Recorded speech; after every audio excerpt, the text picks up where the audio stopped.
What were the outcomes of this trip? Because obviously you undertook this journey with conservation goals in mind. So what came out of Flight of the Swans?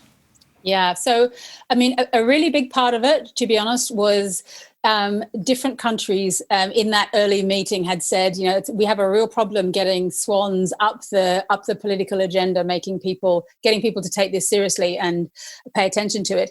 If we can demonstrate that there's big public interest and support for this, then that will really help us to do that. So for things like that, we were aiming to give media, try and get as much media coverage as possible. And in Russia, for example, lots of people said, "Oh, you'll never get media coverage in Russia of conservation issues. We won't get news coverage," which was really what we were looking for. And we ended up getting, I think, 84 pieces of news coverage on television. So, and by the end of it, we had multiple crews from the same station all trying to do interviews. And to be fair, some of the pieces were 2/3 Dame Judi Dench, James Bond character, and 1/3. Oh, and her relative happens to be flying. There you are. Sacha is actually related to Judi Dench, right? She was our secret weapon to getting the flying permissions, to be fair. So we had David Attenborough and Ranulph Fiennes, and my fixer said, "Look, the Russians don't really know who they are," but he noticed that my last name was Dench and that the Russians love James Bond. And that's when we looked into it. So she was my ticket there. Media coverage was a really big thing we were hoping for. Not only so within countries as well as the global stuff. So I'll just talk about in country because that's the stuff that was important to us. And then we got national TV in every single country, and that was really important because that encouraged people to send us in information, to put up their hand and offer to volunteer.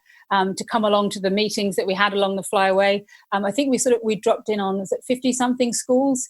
All of the conservation partners in every country had a slightly different agenda as well. So we'd spoken to them before about what are the issues in the country, what should my key messages be, and made sure that we had someone from that country in the ground crew at all times so that when I did land, the first landing was normally when there was most attention, I could say the first few words about what it's like to be the human swan, how challenging it is for the birds, and they could come in and actually give the expert information about what the main issues were in that country and in the local language. So to be honest, we brought this really powerful story, images and video, which we gave away freely, and allowed the local partners to do whatever would have the biggest impact for them. So yeah, in every country it was different things. In some it was mass public engagement. I think the Estonians had an art competition and the shortlist was 140 pieces, and they were spectacular. Wow. They weren't just ordinary. Some of them were big,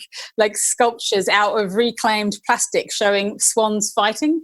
There was a lady who'd knitted gloves which had swans on each of them, Bewick swans on each of them, but also all the different seasons are represented throughout the gloves. I mean, they'd really gone to town, and every single piece of art had to have a story about the Bewick swan alongside it.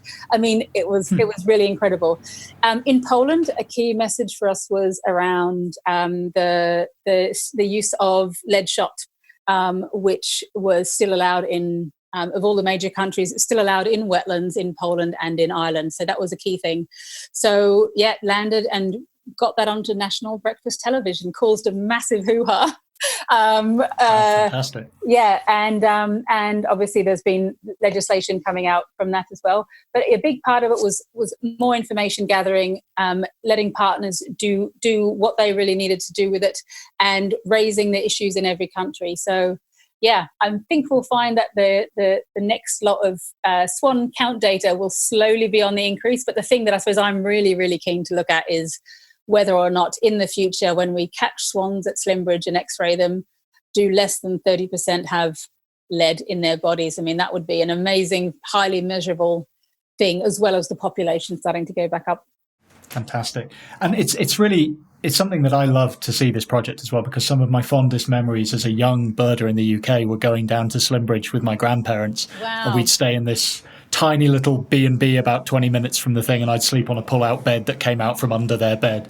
And we'd go down and watch the Bewick swan feedings in the big hide that they have there, and watches the people, the local guides identified each bird individually and told the stories about their migration. So it's wonderful to think that maybe some of these exact same birds that I saw as a child, because Bewick swans live for quite a long time if they're lucky, could well have been some of the same ones that were studied on this project.